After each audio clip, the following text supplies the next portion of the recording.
Hello guys, my name is Lasha and today I will be teaching you the lesson from Business English sessions, and our today's topic is preparing CV and cover letter. Both of these documents are very important when you are looking for a job or when you want to apply for the university, so that's why I decided to include these topics as the subject of my last lesson with you. Let's check if we are live on YouTube. Everything looks fine on YouTube. And as for Facebook, yes, also we are live on Facebook. Very good. Guys, can you please say hi if you are watching so I understand who is watching us and I can ask you questions with your names if I need to.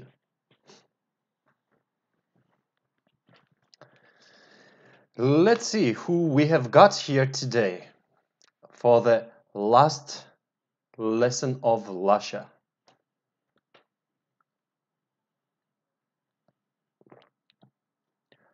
Muhammad Ali is with us. Hey there. Hi, PTR.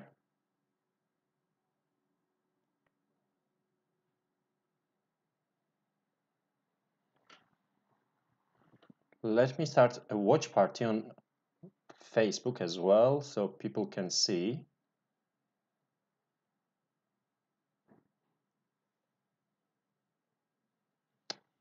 Yep, great.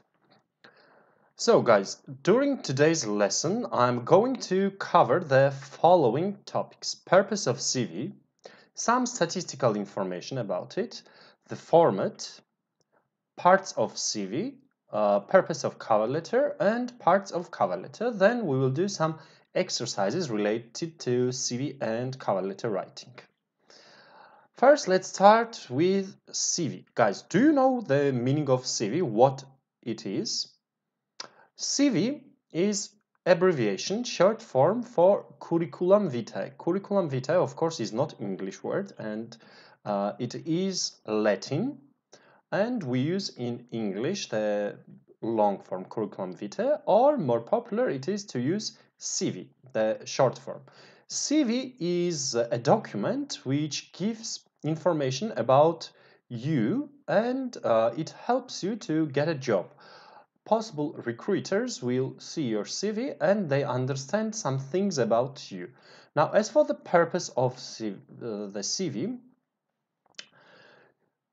CV should get recruiters to read your CV. So when you're writing a CV, your purpose is to push the recruiter, read your CV, and motivate the recruiter to invite you to the interview.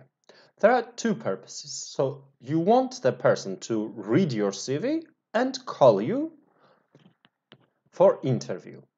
Also, it is a very good way of documenting what you have done. Your work experience, your education, skills, etc. blah, blah, blah. We will talk about all these things in a bit. Now some statistical information. For each job, usually we, the recruiters, receive 250 applications. There are 250 people wanting the job. Out of these 250 people, usually 20 or 30 people are invited for the test. So, the job of your CV is to move you from 250 into 20 people. When they screen the CVs, when recruiters screen the CVs, they should pay attention to your CV and shortlist you, put you in the shortlist for a test or for interview. Now, after the test, based on the results, usually there will be 4 or 5 people invited for interview. So, because of this, CV plays, I think, very crucial role. Last week I had a lesson about interviews and how to nail your interviews. I said it's the most popular way of selection techniques and most important thing when you want to get the job, but you cannot be present at the interview if your CV is not good, if the company does not call you, if the company does not select you in the short list, you will not be having opportunity to have interview with the company. So that's why we need to have very good CVs and also cover letters. Some other statistical information about CVs is that time of how long people read it. What do you think, guys? In how many minutes or how many seconds recruiters, HR department employees look at your CV? What do you think? When you send your job application to a company, you send your CV, how much time do they spend looking at your CV? How many minutes or hours or seconds?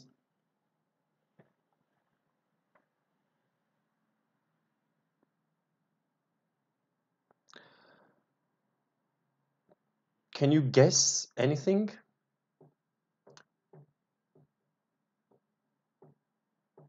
Imagine that they receive 250 CVs. How much time they will spend on one CV?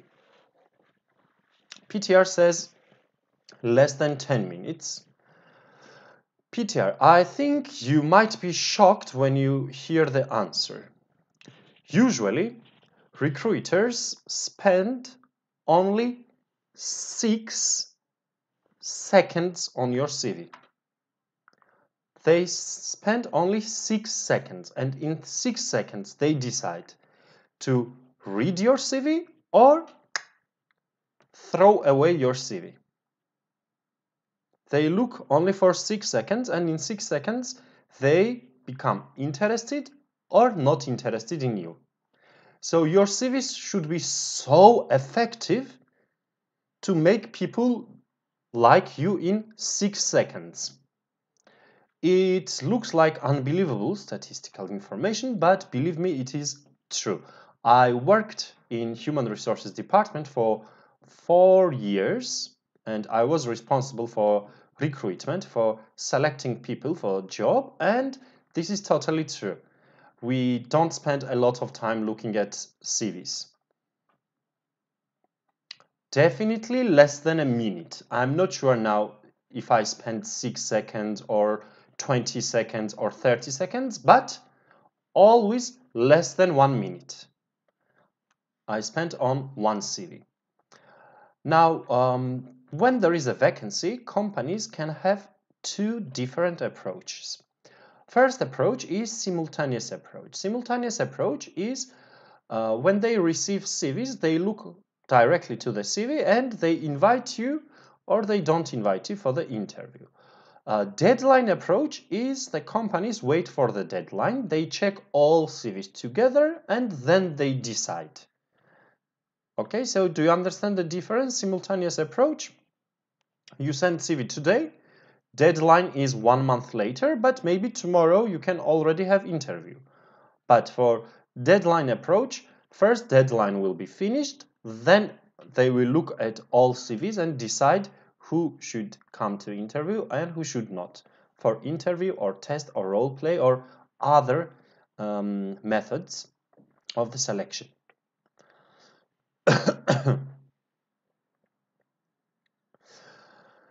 Now, maybe you have heard of these 2 words, CV and resume, and maybe you don't know what the difference is between them. What is CV and what is resume? First thing that we need to know is CV in United States has different meaning and in other countries has different meaning. Now let's compare US CV, American understanding of CV and resume to each other. In America, CV is credential based and resume is competency based. CV is longer. There is no limit about the pages. Maybe it can be 3, 4, 5 pages in America, but resume is only 1 or 2 pages. Usually, CVs are used for academic purposes. For example, if you're applying for university or you want to start master's degree, things like this, you will use CV in America, and resume is for jobs. But when we are talking about other countries and internationally, what we said about resume now, in other countries, this is called CV. Okay? So when I say CV today, I mean resume for American English, okay?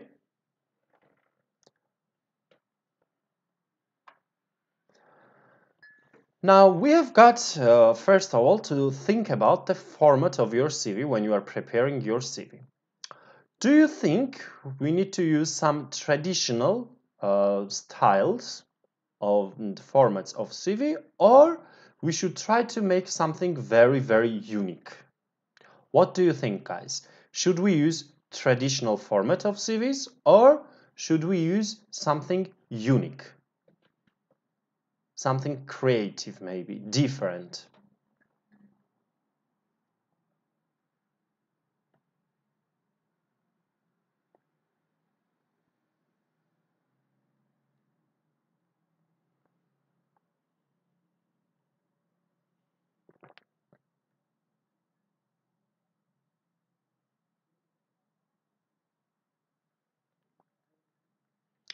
If they spend only 6 seconds, we should use unique one.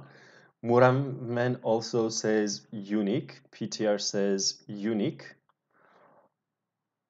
Unique. There are two totally different approaches. A lot of people will tell you, yes, use something unique and something different to get them look at your CV in 6 seconds and decide to continue reading your CV in 6 seconds. But personally, I prefer traditional CV formats because as a recruiter, it is easier to read and understand. When you create something unique, maybe you created amazing thing, but it can be difficult for them to read and understand. They might not even understand it. Now, as HR professional, I will tell you that it depends on position, which one we use, traditional version or unique format of the CV. For example, if I'm looking for, let's say I'm looking for marketing department employee, marketing specialist, of course I need something unique. I don't need traditional and cliche things. Definitely, I prefer unique. But if I'm looking for a financial assistant or accountant, it is okay to have traditional CV because I don't expect these people to be very, very creative and very good knowledge of formatting and etc. Okay, so it also depends on position. If you want to be, for example, graphic designer or software designer, these kind of things, of course, you should use something very unique and something amazing. But please remember one thing. Whether you use traditional version or you use unique format of CV, keep it professional. It should not be fun or funny, but it should be professional. For example, we have got here the traditional version. And if you decide to go with the traditional version, my advice to you is to use this version of CV. This is European format. You can search on internet Europass. Do you see here, guys? Europass. Search this Europass CV format. You can download this document in Word format and you can use the format of this CV to prepare your CV. If you decide to go with something unique, then please create something that still looks professional. For example, Angela's CV over here, it is very different, but it looks professional, and we can understand that she has very good eye for color, for example. She can match very well, the formatting is good, and it's very easy to understand her information. For example, these numbers over here, it helps me a lot. So if you go with something unique, try to keep it professional. Also, one more thing. In 21st century, we don't write CVs on paper anymore, and we don't need to print our CVs anymore. Everything is done electronically via emails and etc. So you can use very good Word formats, and then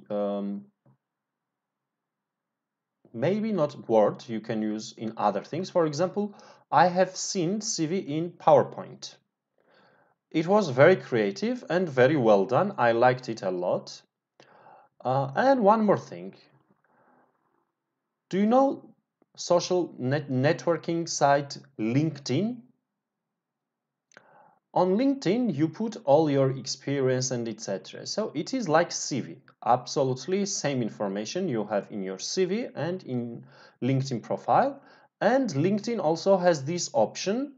You can import LinkedIn your account as PDF, and it will be your CV. You can do this as well. One more thing. Guys, when you send your CV somewhere, please always send PDF version, not Word. Why? Because first, when it is Word version, people can use your CV and they can change some things. Number two, if there is a different system, I mean, for example, you are using Microsoft Office and Windows, but you send this CV and the person is using different version, maybe some of the features that you have in your Word cannot be opened in another person's computer. The styling might change, the formatting might change, and your beautiful CV will look very bad on other person's computer. Maybe another computer will not read your shift. That's why save your CV in PDF format and send PDF format of your CV, always. Now let's talk about parts of CV or resume, as you may say in American English. It should have objective, personal information, work experience, education, skills, references, courses, and publications and researches. Do you think I missed something, guys? Do you think I forgot something? There are maybe something that I did not remember and you think we should put in CV.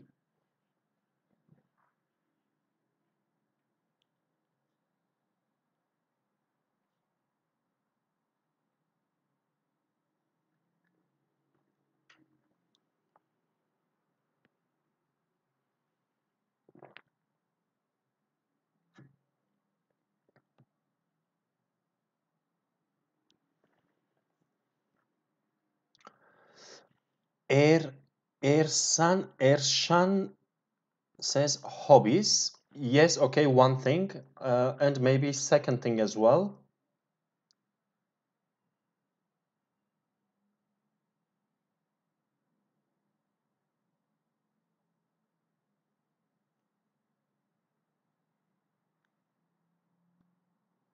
Anything else, guys, that I forgot? As for hobbies, let me answer you like this, Ersan. In 80s and 90s, it was very popular to include hobbies in your CV. But in modern world, we don't include our hobbies in CV because you are looking for a job. Your hobbies are not related to job. For example, a lot of people write hobbies, swimming, watching TV series. And when I see this, why should I hire this person for job? What information does it give to me? The person likes swimming, so what? There is nothing related to job with it. But there can be two exceptions. First of all, if you have some hobbies which are related to this job, yes, you can put this one. For example, your hobby is cooking, maybe, and this job is in a magazine as writer, maybe, and this magazine is about food. Okay, your hobby and the company are related to each other, or your hobby and your job are related to each other. In this case, you can use hobbies. Or second case, young people like who just finish high school and you are a university student, they don't have a lot of things in their life. They don't have a lot of experience, etc. So in that case, it can be okay. So it's a little bit more childish. But when you are 40, 45 years old or 30 years old, you should not put hobbies anymore in your CV. You should have more interesting things in your CV rather than hobbies. Now we are going to talk about each part of CV one by one. First of all, let's start with objective. Probably you know the meaning of the word objective. Objective, it is same with aim or goal. Okay, so when you are sending this CV, what is your goal? It is statement about your career, educational, or maybe even life goals. So in the beginning of the CV, usually people write 1-2 sentences about objective, and it should be about what I want to achieve in my career, what kind of job I want to find, for example, or if I'm sending my CV to a university, what is my educational goal, or maybe even life goals. I would like to help a lot of people. Maybe this is my goal in life. Why not? Let's see an example for this. Objective is like this: offering experiences and abilities in human resource department to fill job positions as human resource administration in a growth company, creative problem solver, detail oriented, excellent relationship developing, highly motivated, and strong organizational leadership. So it's like a little summary also, little summary of your skills and what is your objective. We understand that this person wants to work in human resources administration department in some kind of growing company. Hi there, Selo John. I hope I pronounced the name correctly. Hi, Mustafa, and okay, you can watch the uploaded version on YouTube or Facebook or Twitter. You can watch later the video. Next thing, we have got personal info. What I mean with personal info is your name, surname, address, contact information, social network accounts, and maybe gender. Hello, Nuray, I'm fine. What about you? Guys, when I said social network accounts, what do you think? Which social network accounts we need in CV? Which social network accounts we should write in our CV?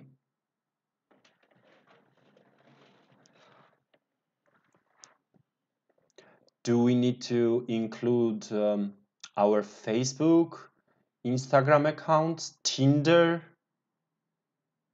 Skype? Which social accounts we should put. Muhammad says LinkedIn, absolutely correct. We should include LinkedIn, and you can use conversation network accounts, for example, Skype. LinkedIn and Skype is good one. If you have professional blogs, of course. Muramen says blog. Yeah, if you have blog, or if you have YouTube channel, also you can put this one as well. Yes, it can be. But for Instagram and Facebook, I would say no, unless you have special page. For example, I'm English language teacher and I have Instagram page where I teach English and I have sometimes the videos about teaching English. Okay, I will put this one, but I will not put my personal account, okay? Now let me ask you something. Guys, what do you think? Marital status and photo are necessary for CV or not? Do we need marital status and photo in CV? Should we include married, single, engaged, this status in CV, and should we put our photo in CV?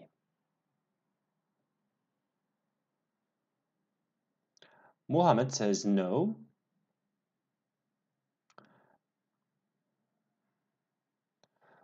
Ersan also says no. I totally, utterly agree with you guys. We should not put marital status. We don't need marital status in CV. As for photo, it is not necessary. In modern world, we don't put photos anymore. In 21st century, photo is not popular. Why photo is not popular? Because we have a lot of rules about photos. Number one, photo does not show anything about your job ability. If someone is beautiful or not beautiful, it does not tell anything about how professionally the person will work.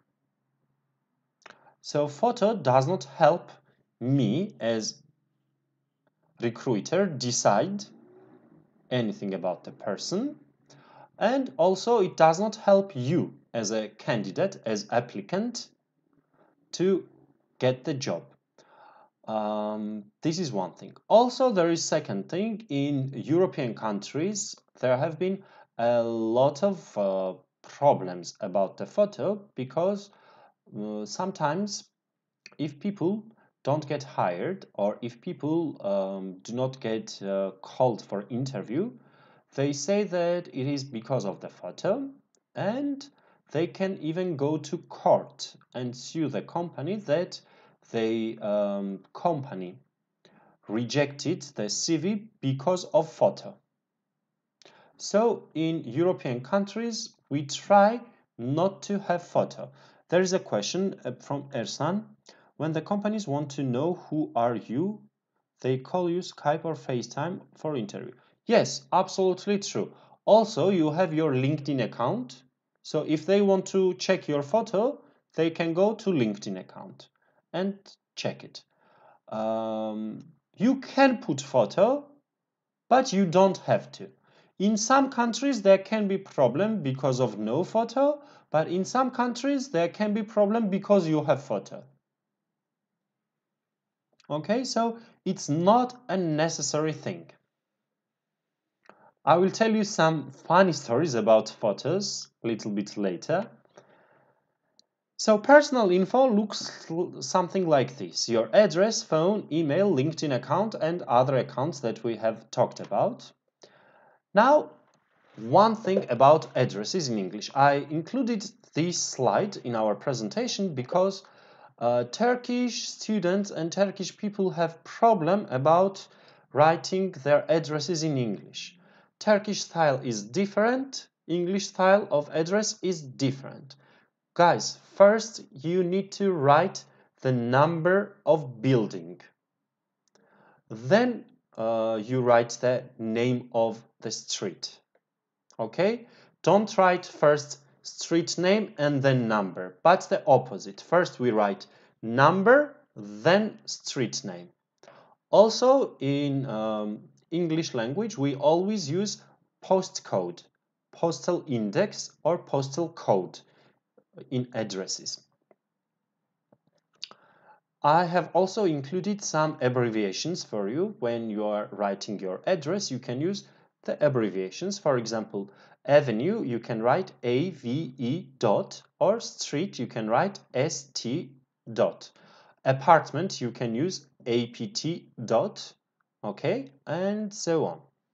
For example, I included my address over here, 20D Ali Riza Bey Street, Bakko Residence, D Block, Apartment 21, Atayevler District, Nilüfer, Bursa, Turkey, 14600.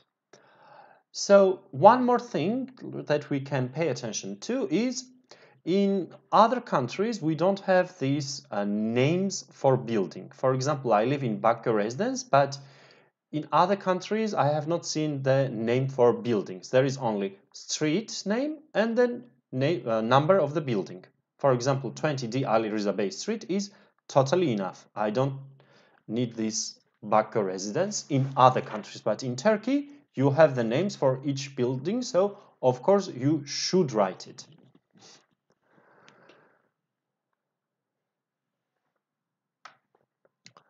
Now let's talk about work experience. First thing that you need to remember about work experience is that you should put your work experience in chronological order. Chronological order means by time.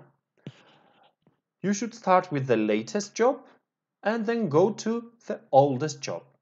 When you're writing your work experience, you must include organization's name, your position at the company, dates when you were working there, place, duty station, and job function or achievements. For example, if I write my work experience, just English language instructor, 2016 to present, okay? But English language instructor, it can have different understanding for different people. That's why I should also use this job function or achievements to make it more understandable for other people. What does this mean? English language teacher. Okay, English language teacher is maybe easy to understand, but sometimes you see very different names of the positions. So, of course, include this job function or achievements. There are two approaches about this. Job function is like your duties, your responsibilities. You can write these ones, or you can write your achievements at this company. For example, if I'm writing about Just English, I can write job functions, delivering lessons to students, designing tests, preparing materials. These are my job functions. But if I decide to write like achievements, I will write have taught 200 groups in 4-year period, developed test materials for intermediate, upper intermediate, and advanced level students. Okay, do you understand the difference, guys? Job function is like your duty, achievement is what you created, what you achieved in this company on this position.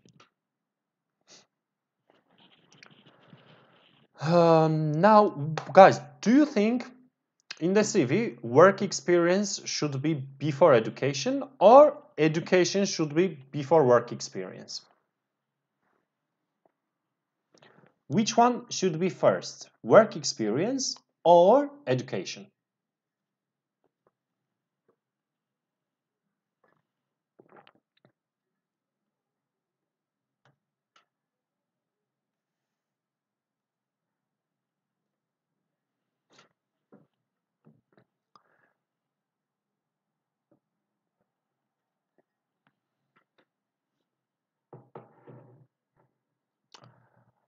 Muhammad says experience.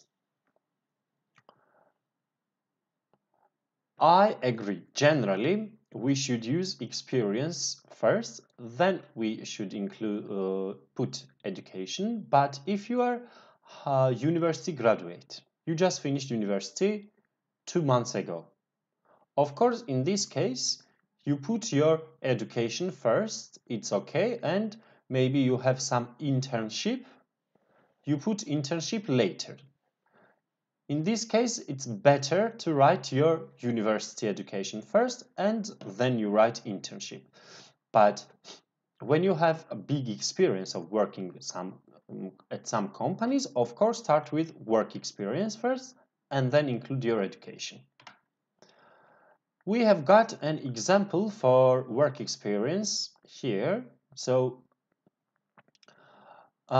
this format is missing something. Guys, look at the slide, what information there must be about work experience, then look at this example and tell me what is missing.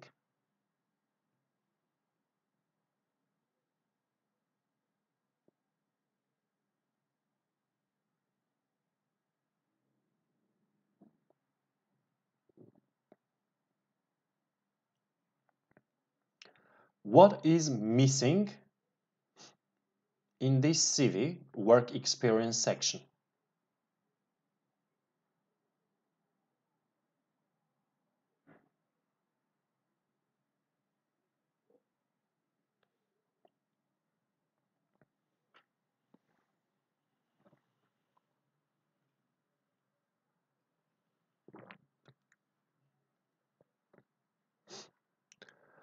Let's go back to slide and check what information we need again. So chronological order, latest to oldest, organization's name, position name, dates, place, and job function or achievement. Now let's look again here and we can understand that there is no place. We don't know where this person worked. I mean, which city, which country, we don't understand. Okay, so this information is missing. All other information is here. We know the title, we know the company's name, dates, achievements, but there is no place, no city. Next thing, we have got education in our CV. When we are talking about education, it means university education. We should include university name, degree, what degree you earned, bachelor's degree, master's degree, or PhD at the university. What is your specialization, business administration, arts, and etc. Or you can go into very specific and, for example, I have bachelor in business administration. This is my degree name, and specialization is general management. Okay, you can write all these things in details, no problem about it. Of course, you must include the dates also, when you studied at the university, when you started and when you finished studying at the university. What about school? Do you need to include information about school? High school, middle school, elementary school, preschool, kindergarten. Do we need this information in CV, guys?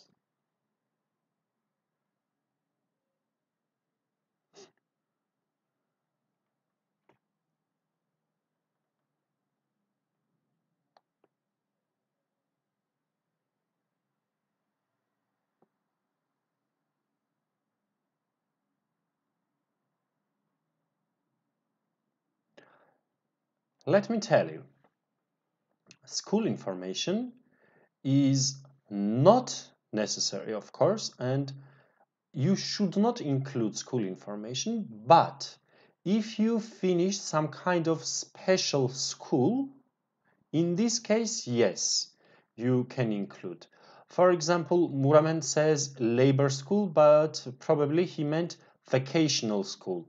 Vacational school is school where you learn some kind of profession. For example, cooking school is vacational school. These kind of school information, yes, you should include. Or maybe you went to a very, very high level school. I mean, you did not go to a normal school, but you went to a school where studying is very difficult. Everybody knows that it is the best school, and if you finish this school, okay, maybe you can finish, you can put this information. Or if you don't have any work experience, you are, let's say you are 20 years old, you are studying at the university now, you don't have any information for your CV, so you will write your, of course, university education, and also you can write your school information if you are very young. The next thing that we have about CV, before next thing, guys, let's look at the example for this. Education, we have got like this. This one includes everything that I talked about. We understand the name of the university, we know the degree, specialization, and there is dates also. So this is totally enough. If you did something very special at the university, of course, you can include this information. For example, this person wrote here, member of student association. So if it is something big achievement, yes, you can write. But generally, we don't need to write anything. Just this part, date, and this line is enough for university. But if you get a certificate, for example, as the highest achievement student, of course you will write this. If you or GPA, you can include GPA, by the way. If your GPA was very high, you can write this information. Something that makes you different and unique from other people. You can include these kind of things in your CV. So after education, we go to skills. Now we have two types of skills, soft skills and hard skills. Do you know, guys, what is the meaning of soft skills and hard skills? Do you have any idea what is soft skill and what is hard skills?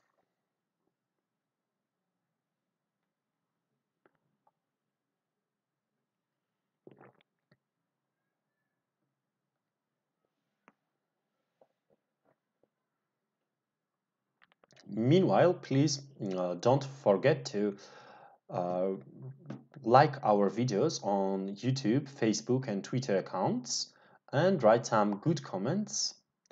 This is our last lesson. Today we finished the project of live lessons, so I'm sure you will miss us as we will miss you. And that's why you can write comments. Mohammed says software. Yes, hard skills, it means things related to computers, fax, machines, equipment. This is hard skills. Soft skill is leadership, Mohammed says. Yes, leadership, communication, presentation skills, negotiation skills, team management. These kind of skills we call soft skills. So you can put both of them. Hard skills are must. You must include information about the computer programs that you know, for example. Soft skills, if you want, you can include. If you don't want, maybe you don't include this, because it's very difficult to check or very difficult to prove the soft skills. For example, we have got here, the person wrote skills, business process involvement, vendor management, project scheduling, sales analysis, and also software like hard skills. He wrote Microsoft Project, Windows Server, Linux, Unix, and Windows Server.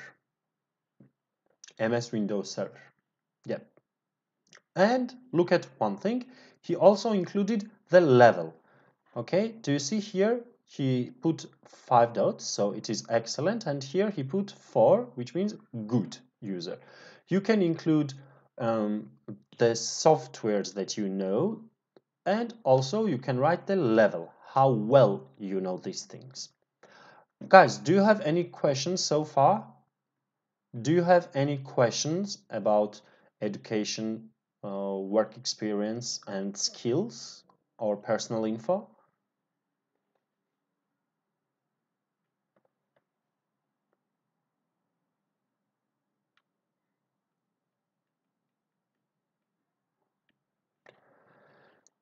If you don't have any questions, then I guess we can have a break for 15 minutes, and 15 minutes later I will be back with you. We will continue and finish CV part, and also we will cover the cover letter section of our today's lesson. Please enjoy your break for 15 minutes. Drink coffee, tea, something cold because it's very hot in Turkey today, and I will be back with you in 15 minutes.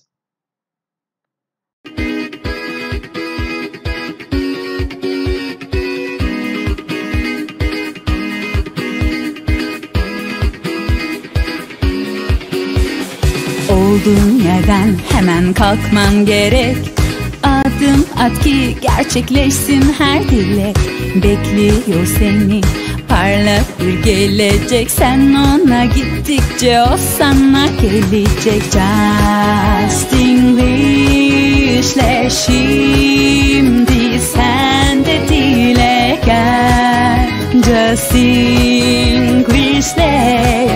şimdi sen de dile. Justenglish'le şimdi sen de dile gel. Justenglish'le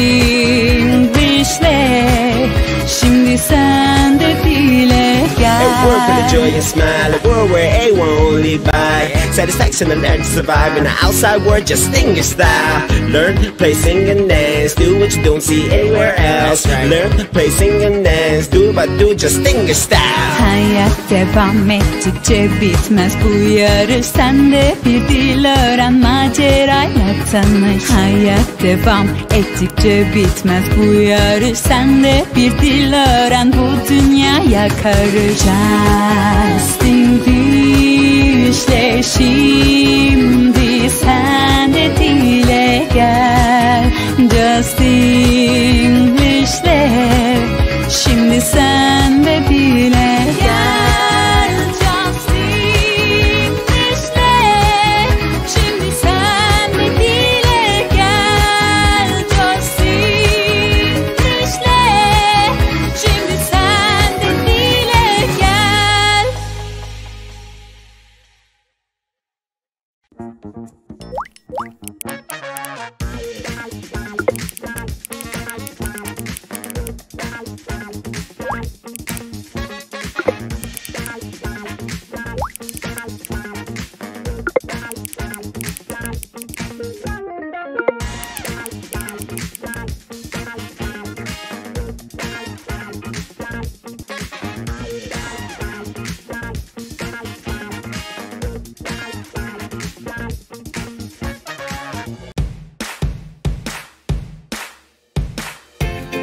Knife. Knife. Enthusiastic. Enthusiastic. Pronunciation. Enthusiastic. Enthusiasm. Enthusiastic. Reci bilmiyorum. Recipe. Recipe. Recipe. Bir daha. Recipe. Clark. Clark. Pronunciation. Justenglish'le şimdi sen de dile gel.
olduğun yerden hemen kalkman gerek. Adım at ki gerçekleşsin her dilek. Bekliyor seni parlak bir gelecek. Sen ona gittikçe o sana gelecek. Justinglishle şimdi sen de dile gel. Justinglishle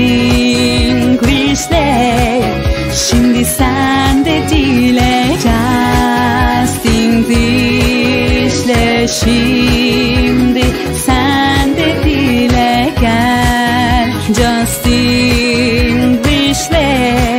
şimdi sen de dile gel. A world full of joy and smile, a world where everyone only by satisfaction and learn to survive in the outside world. Justinglish style. Learn, play, sing and dance. Do what you don't see anywhere else. Learn, play, sing and dance. Do what do Justinglish style. Hayat devam ettikçe bitmez bu yarış. Sen de bir dil öğren, macerayla tanış. Hayat devam ettikçe bitmez bu yarış. Sen de bir dil öğren, bu dünyaya karış. Justinglish'le şimdi sen de dile gel. Justinglish'le şimdi sen de dile gel. Justinglish'le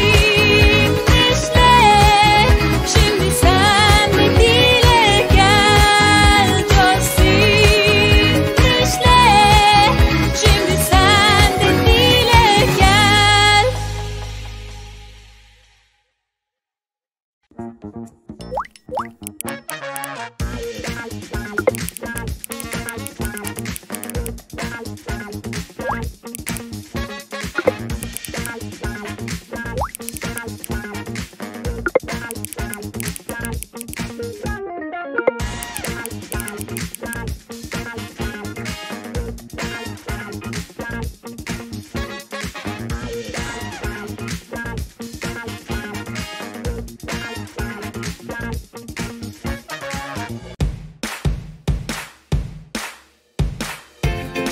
Knife. Knife. Enthusiastic. Enthusiastic. Pronunciation. Enthusiastic. And enthusiasm. Acoustic. Reci bilmiyorum. Recipe. Recipe. Recipe. Bir daha. Recipe. Clark. Clark. Pronunciation. Justinglish'le şimdi sen de dile gel.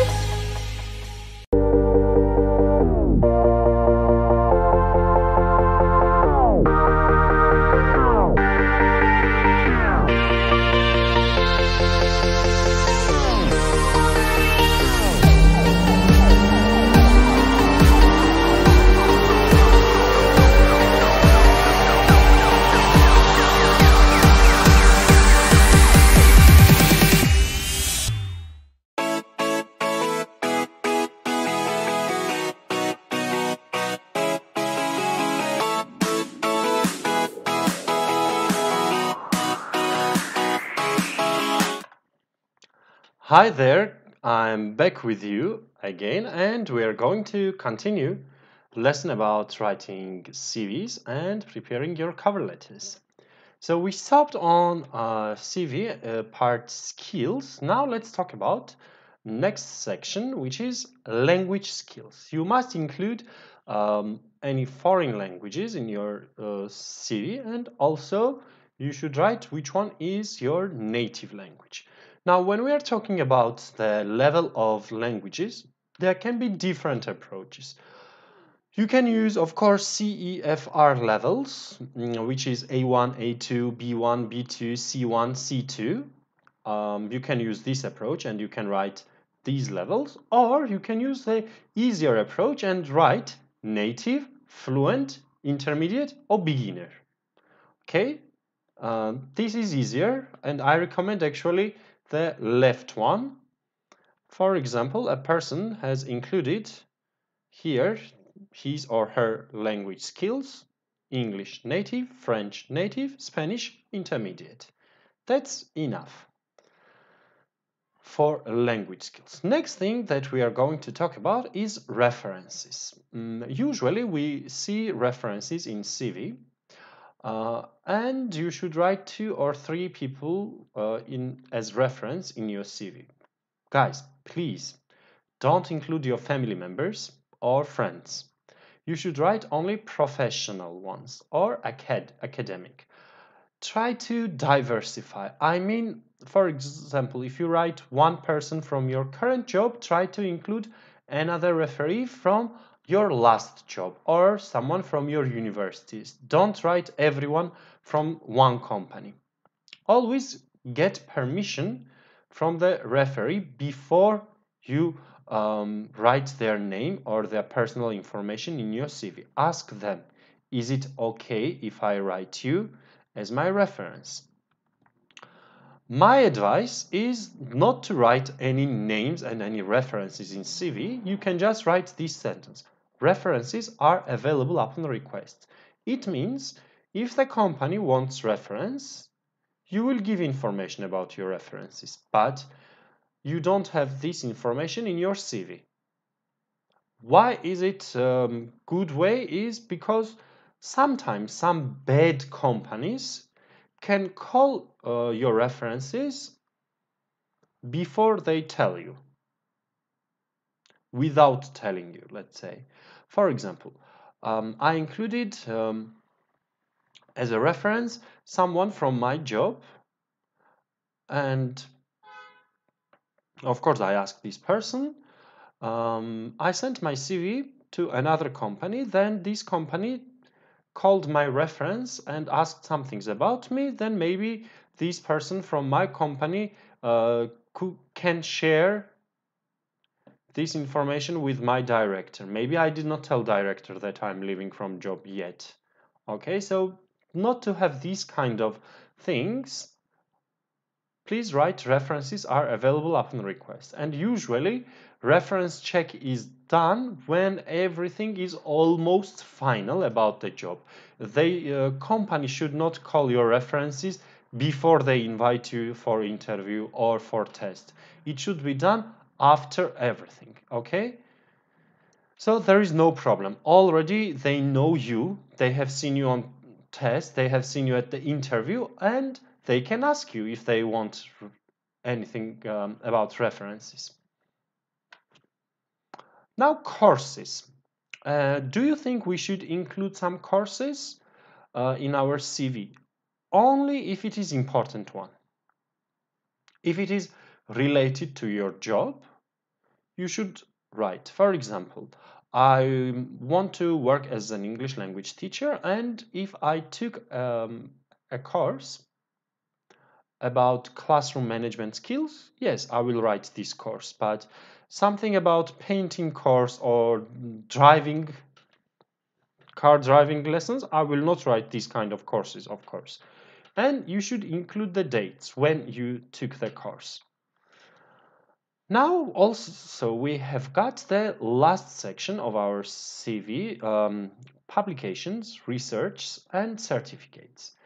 These kind of things can be very important for PhD, doctors of philosophers, or if you are applying for university, sometimes universities might ask you to have minimum 5 publications a year or things like this. So for some purposes, this can be necessary, but for job-related purposes, it's not so much important, and we don't care that much about this part. You can include compulsory certificates. Actually, it is must. For example, if you are a nurse cannot work in America, let's say, without license. So this information should be included, of course. And try to keep it very brief. This part should not take big part in your CV, okay? It should be very, very little part. Something like this. Now, as for the language of CV, first thing that you need to remember is in CV, we don't write full sentences.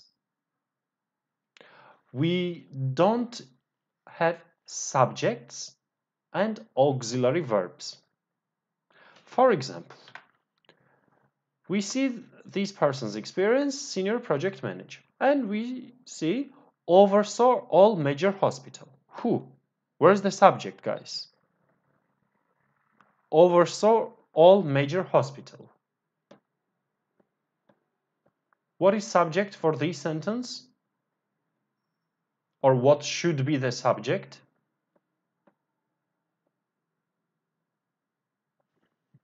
I'm talking about this sentence over here. Oversaw all major hospital. Oversaw, it's verb. Where is the subject? Or what should be the subject for this sentence?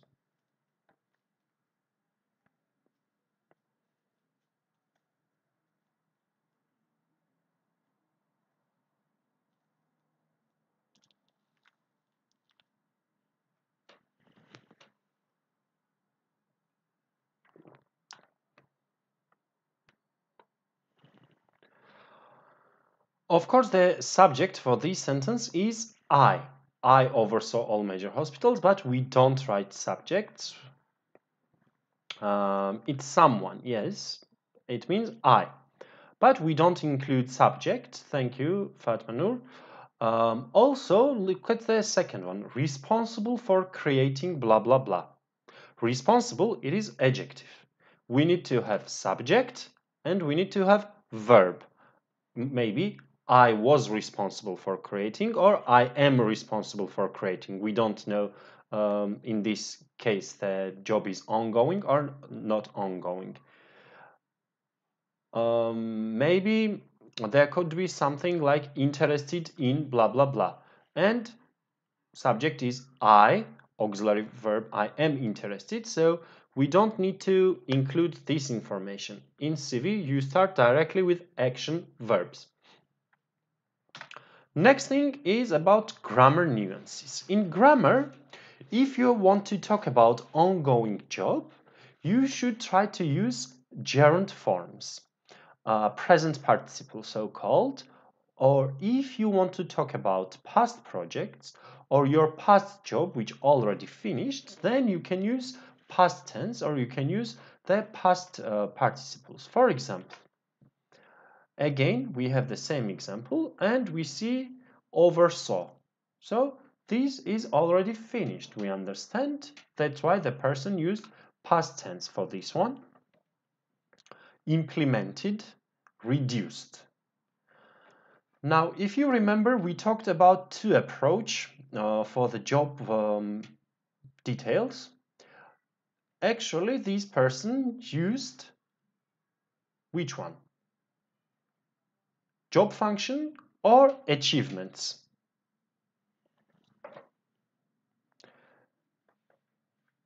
Which information do we have here? Job function or achievements at job?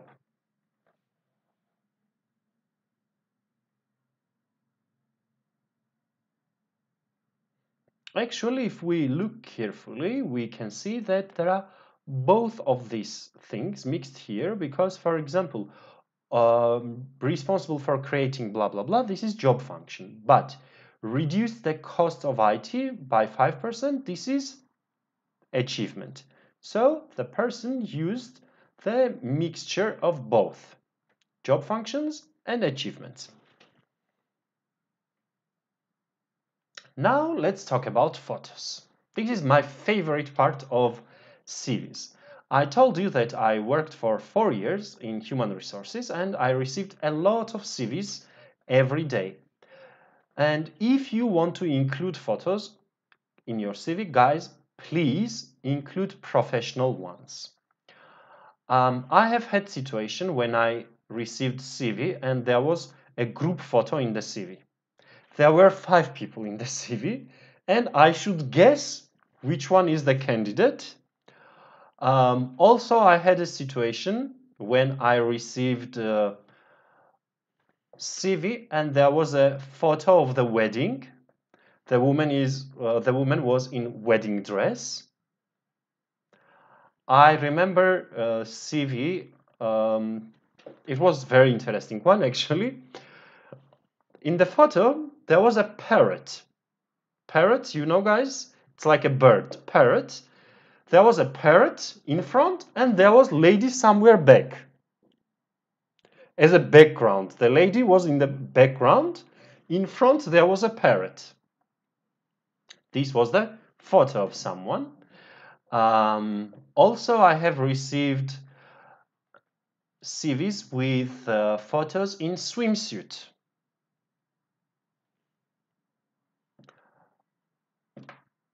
Now, maybe you may say that if a recruiter looks only 6 seconds to the CV, maybe swimsuit photo can be interesting and people can get interested in reading this CV and getting the person for a job. But of course, guys, it depends on how you want to get the job and what kind of job you want to get. So try to keep your photos professional. And don't include photos like this. Or this. Or maybe this one. Always be careful what you are wearing in the photo.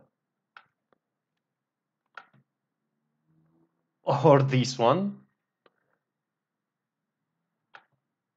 Or these. In photo, we don't need to see the whole body. For CV, we need to see only the face and maybe until here. This is enough. Profile photo. Or don't put something like this. Selfies, photos taken with selfie stick. It's not for CV, guys. Use professional photos. You can take by yourself. There is no problem about it. You don't need to go to photo salon or etc. for this. But use professional one. That's the only thing. Now, as for the outfit in the photo, is it necessary to wear something very, very official? It is up to you what you decide, but you should look clean and neat in the photo. Last week I did a lesson about job interviews. Same kind of rules apply for the photos here as I discussed in my last week's lesson about job interviews. Yes, seriously, I received these kind of photos. Today I tried to search these CVs on my email so I could share with you, but unfortunately I could not find. But then I found even better ones on internet. I think we finished our lesson about CVs and it's time that we move to cover letter part. Now, cover letter is not very popular in some countries. For example, in Turkey, I have not seen a lot of companies asking for cover letter, but in Western countries, cover letter is a must. You need to send your CV and a cover letter. Another name for cover letter is motivation letter or letter of motivation. Again, we can use cover letter for job purposes or for academic purposes. If you are applying for a job, you might need to send your cover letter, or if you're applying for the university, again, they might ask you to send them a cover letter or letter of intent. It can be called also for universities. Now, what is the purpose of it? It gives more detailed information than CV. You can write here everything that you forgot to write in your CV or you could not include in your CV. Don't write exactly the same things. I mean, for example, in CV, you wrote only the company's name and position name and achievement. But here you can write how you achieved it, maybe. So don't just copy the same information. Try to give more details. This is the first purpose. Second is showing your writing ability. In CV, everything is standard, kind of standard, let's say, and the recruiter cannot understand how well you can write. But in cover letter, I can understand the person's writing ability. And the last one, of course, the purpose is to get the recruiter invite you for interview for job, or accept you to the university. Cover letter should answer 3 main questions. Sorry, I wrote 4. I added 1 question, but I forgot to change. Let's do it. Not 3, but turned out we have 4 questions now. It should answer 4 main questions. How you are unique. In which ways you are unique. Why you are the best match. Why this job, why you want this job, and why the company should choose you. These 4 things. When you are writing the cover letter, you should think about these 4 things. Have I included this? Have I included this? Do they see answer to this question? Okay, think like this. When you are checking your cover letter after you finish writing, check if it answers these 4 questions.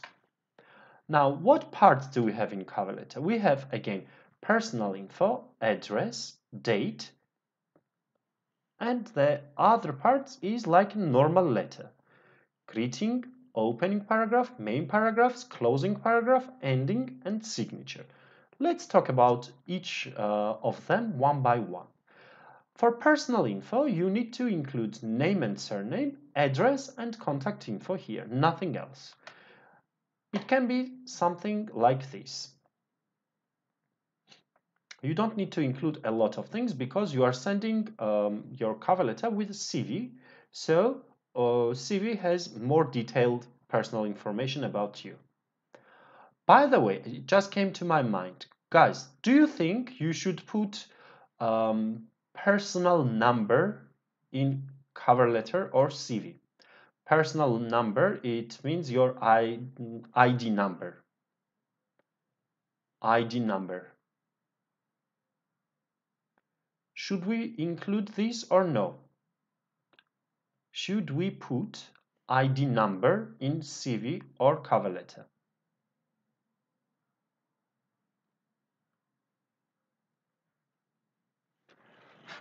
In cover letter, definitely we should not put ID number.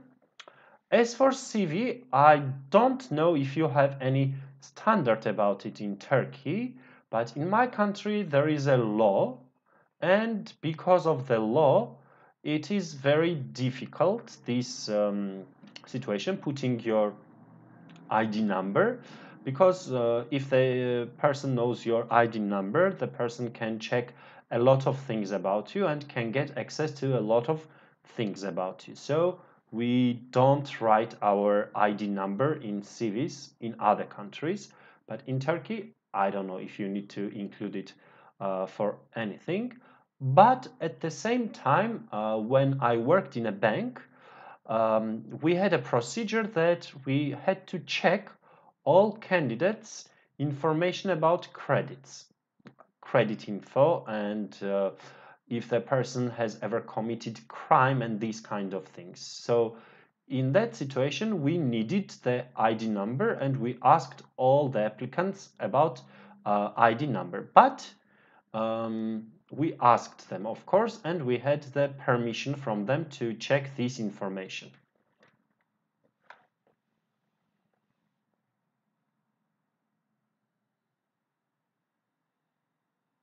Now, let's talk about greeting. We have 2 different types of greeting. We have greeting when name is unknown, and we have greeting when name is known. If the name is unknown, you need to write Dear Sir or Madam, Dear Sirs, or to whom it may concern. For cover letters, I think to whom it may concern is the best one because it is very official, and when you're writing cover letter, it should be very official and it should show your writing ability. We talked about it, so it means that you understand how to write official things. Fatma Nur says maybe not for the first interview, but for the second interview about the ID number, probably she meant. Yes, we did not check in the beginning, we checked after the final interviews.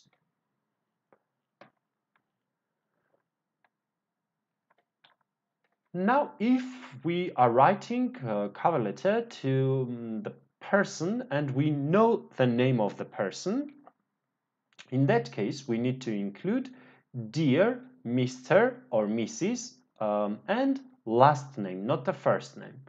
Also, I included a list of titles which you can use. Mr. for a man, Miss for unmarried woman, Mrs. for married woman, and Miss, Ms. when you don't know the woman is married or unmarried. Sometimes we can also use doctor and professor. They are also acceptable. As for the opening paragraph, it's not really a paragraph, it can be just one sentence. You should write why you are writing. What's your purpose of writing? So, usually we write a sentence like this. I'm writing to apply for the position of what? For example, for the position of English language teacher. Advertised at career.net. So, you must include the name of the position that you are applying for and also where you saw this vacancy. Okay? Did you see the vacancy at the company's website? Did you see it on some kind of social media or job recruitment agency's websites? It is good if you include this information as well. Next thing that we have in our cover letter is main paragraphs. There can be 1, 2, 3, 4 main paragraphs. It's totally up to you, but I suggest you write cover letter of 1 page, no more than 1 page, okay? Especially if you're applying for a job, 1 page is maximum. Don't write more than 1 page for a job. If you're writing cover letter for university, sometimes they may ask you to write up to 2 pages, okay? So you may have 1 main paragraph, 2, 3, 4, or even 5 main paragraphs. Now, main paragraphs should be tailored for each position. Remember, CV is something like a standard, and every time you send your CV to the companies, you might not change CV, but you should always change your cover letter when you send it to different companies. And you should also change the context in the main paragraph. For example, I want to start working as an English language teacher, but at the same time I'm thinking about working as a school coordinator. So when I apply for a teacher, I should include information about my teaching experience and how good I can do this job, how well I can do this job. But if I apply for coordinator's position, I should include some of my experience from the past when I manage the team, how I can motivate the team, and etc. These kind of things. So cover letter for different positions will be different, especially in main paragraph. So you must tailor, you must create for each position that you apply for. You will have like your standard, but you will need to change some things in it. So check the job requirements in job description. I mean, what they are looking for. For example, if they say that they want someone creative, someone who is able to think under pressure, someone who takes quick decision, then when you are writing your cover letter, guys, please include exactly these things. Show them that you are creative, show them that you can take decisions quickly, and you can work under pressure. So tailor your cover letter to the company's requirements. Don't write very, very long paragraph. If you have a lot of information, it's better to divide it into 2 or 3 parts. Structure is very important. This is usually where people have problem about cover letters. They write kind of like same things in 3 different paragraphs, and there is no structure about it. Structure and cohesion is very critical when you're writing any kind of letters, and especially cover letters. The ideas should be linked logically. I will show you a little bit later how you can divide it into parts and how you can make like blocks. Here we go. First block of information is your work experience. You should write here more description, and it should be more descriptive than your CV. And you can write things that you could not write in your CV and identify and talk about tasks related to future job. For example, now I'm working as an English language teacher, but in the future I want to work as a coordinator and I applied for coordinator's job somewhere. I should not focus on my teaching ability, but I should focus on what? Coordinating, planning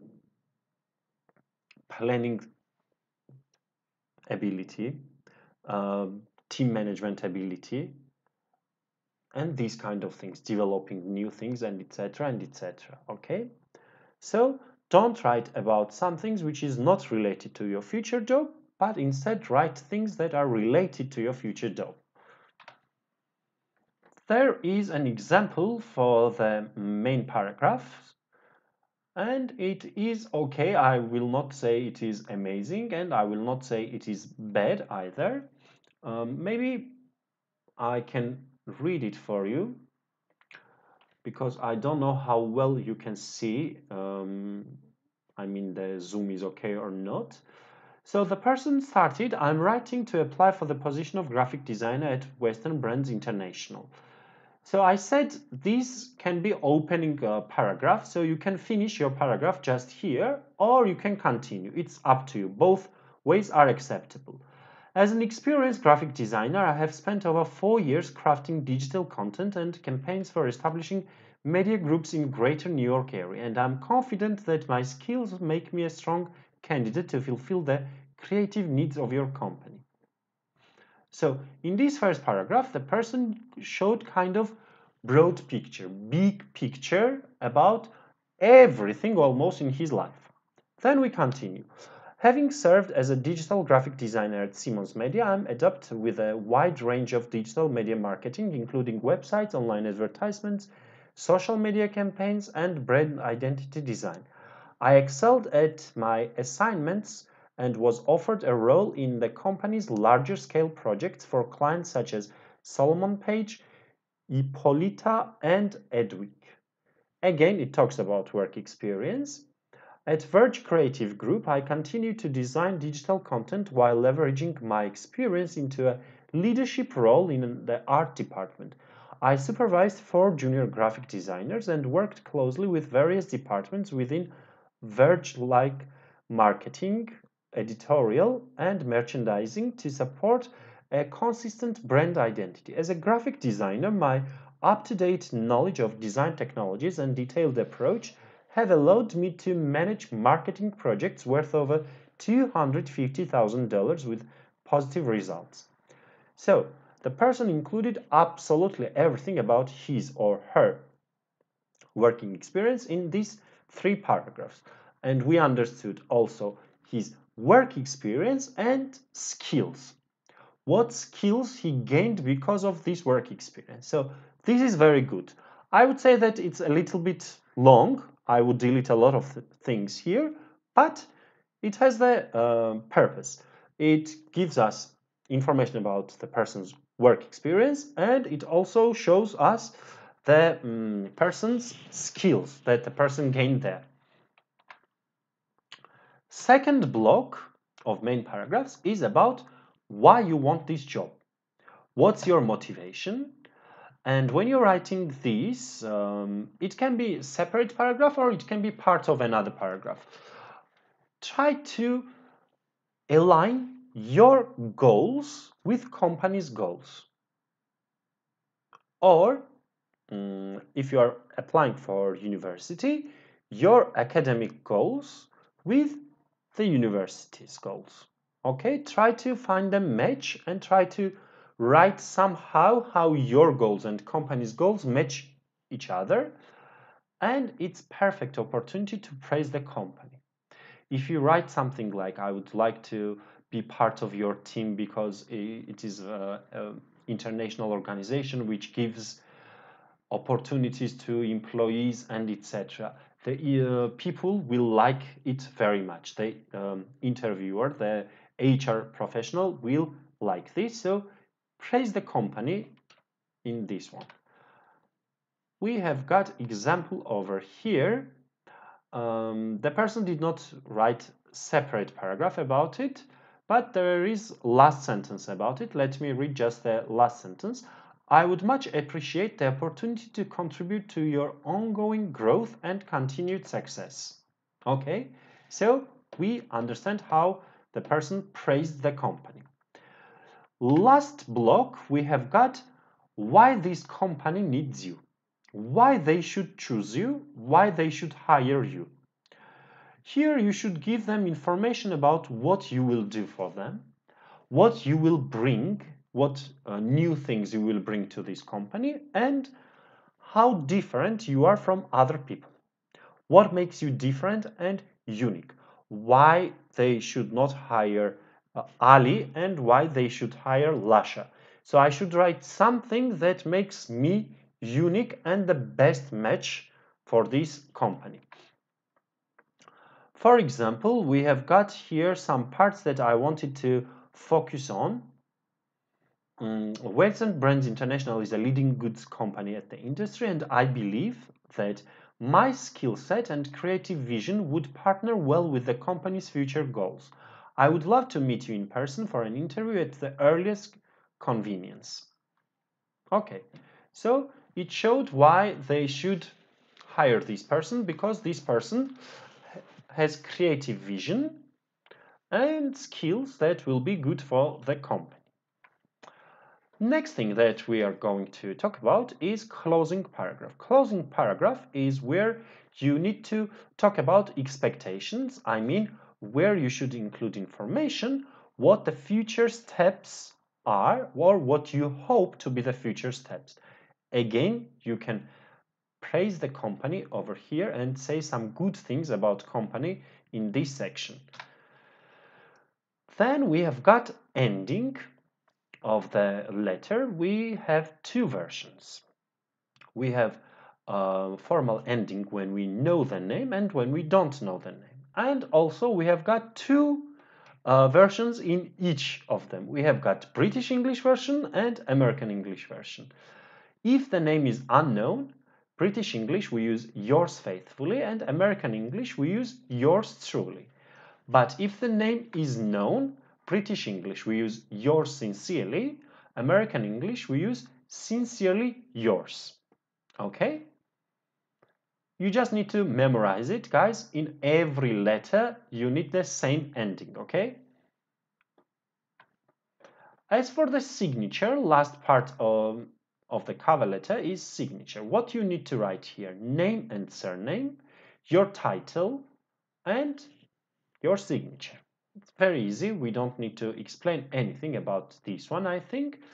Now we can do a little exercise. I have included an exercise like this. On the left side, you see cover letter, and we have empty spaces. Then on the right side, I will show you the parts, and you should tell me which letter corresponds to which number, where we should put each part. For example, we see A, and we can read, although I'm presently employed by a non-profit marketing organization, it has always been my intention to work in a commercial environment. I would particularly welcome the chance to work for your company, as I have long admired both the quality of the products that it provides and its position as a defender of environmental causes. As you will notice on my enclosed CV, the job you are offering suits both my personal and professional interests. Guys, what do you think where we need to put A? Which number it should be in the letter?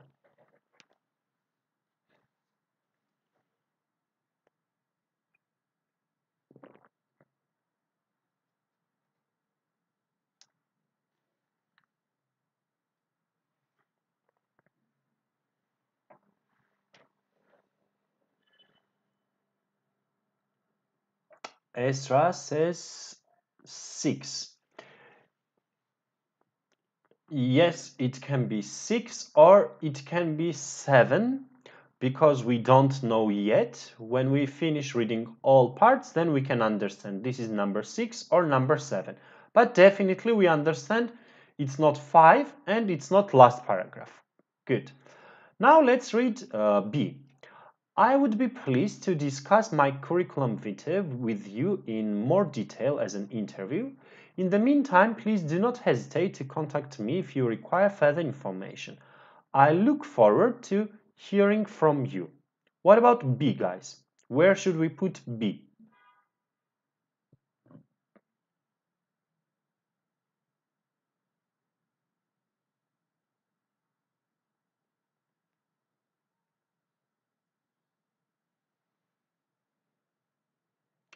B8 says Esra. Do you agree with Esra, guys? Derin also says 8. And Nejat says 8. Yes, guys, you are totally correct. B is number 8. This is our closing paragraph. Then we have C. Dear Miss Baudouin. Where should we put C? Dear Miss Baudouin.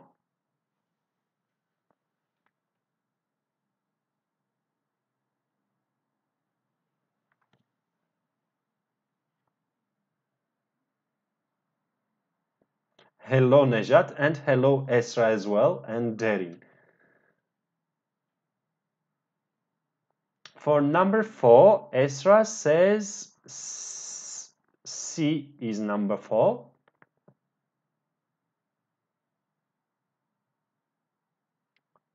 Nejat also joins. Yes, C is definitely number 4. We have D, 8th January 2000. So we understand this is date. Where should we put date?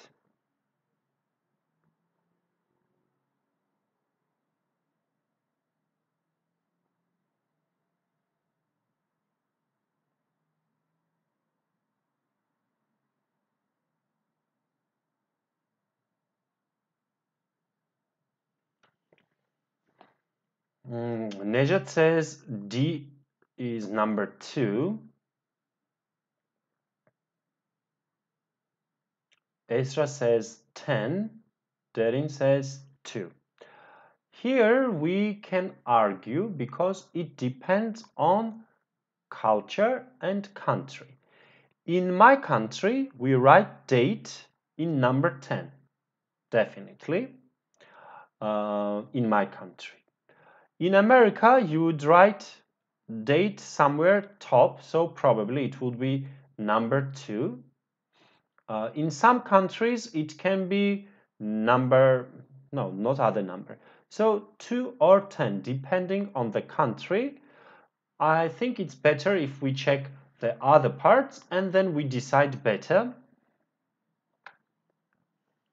E, we have got something like this. I'm writing to apply for the position which was advertised last month in the Independent. I think it's easy and we can guess very easily where we need to put E.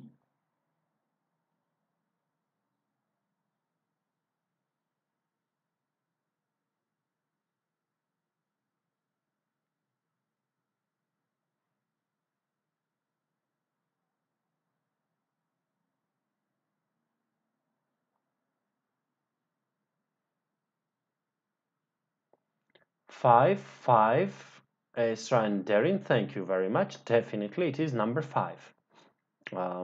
F is already used and it's number 1. Then we have got G, Natalia Baudouin, Patagonia GmbH, blah, blah, blah, blah, blah, Germany. Where we need G, guys?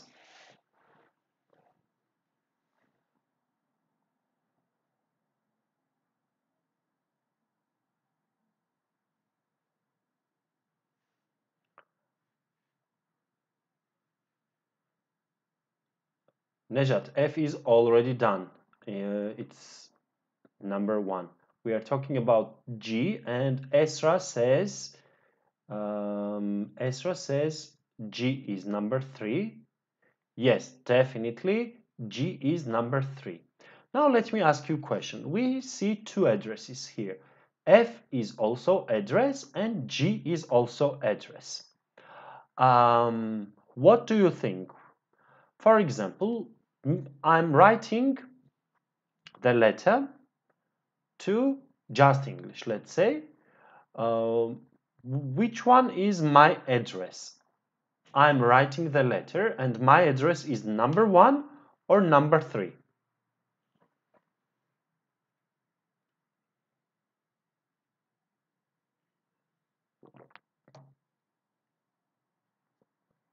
If Lasha is writing letter to Justenglish, Lasha's address is written in number 1 or in number 3?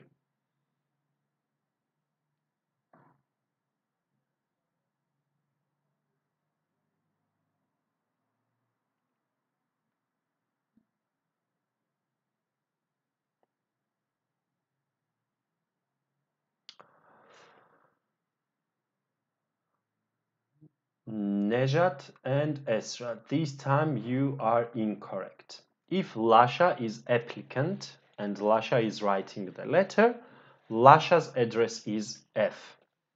And the company's address is G. So my address will be written in number 1 and the company's address will be written in number 3.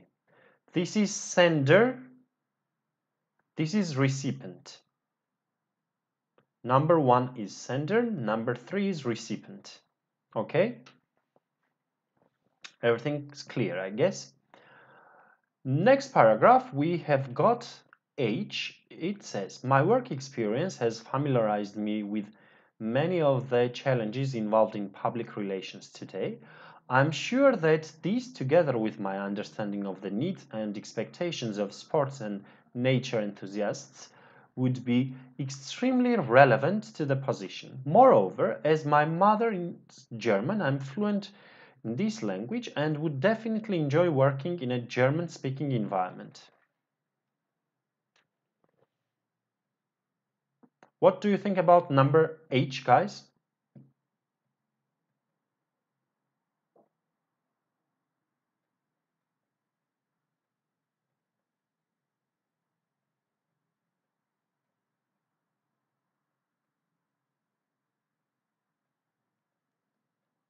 Yes, Najat, it's like this. First one is sender's address, second one is recipient's address. H is number 6. Thank you, Esra and Nejat. Definitely, we should put it in number 6. Then we have got I, Fiona Scott. Is it number 9 or number 10, guys? Fiona Scott.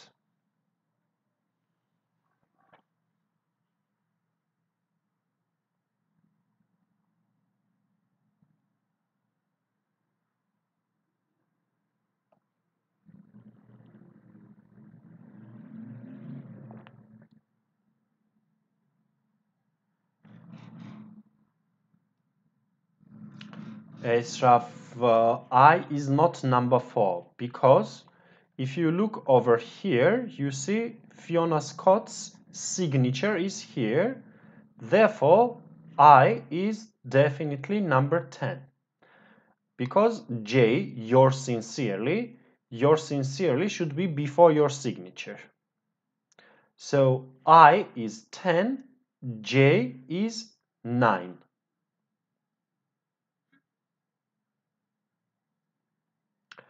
H is 6, G is 3, E is 5,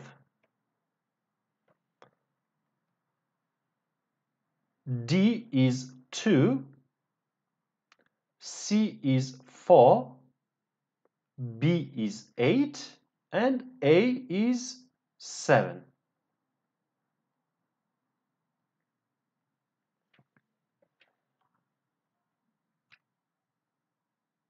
Let's continue now with the order of letter. Number 1, F.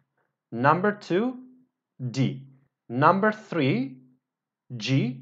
Number 4, C. Number 5, E. Number 6, H. Number 7, A. Number 8, B. Number 9, J. Number 10, I. Thank you very much for today's lesson, guys. If you have any questions, I'm here to answer them. Please ask me any questions that you have got about CVs or cover letters. If there are no questions, then we will finish the lesson. Please don't forget to like our videos and write some comments about the videos on Facebook, YouTube, and Twitter accounts. And this was my last lesson for the YouTube project. I enjoyed this lesson very much and the whole project, so I want to thank you, Justenglish, for giving me this opportunity to work with the camera and feel like a movie star or TV program personality. I have been enjoying this a lot. And guys, I wish you all the best. Have a good evening, good end of the weekend, and enjoy everything. Bye-bye.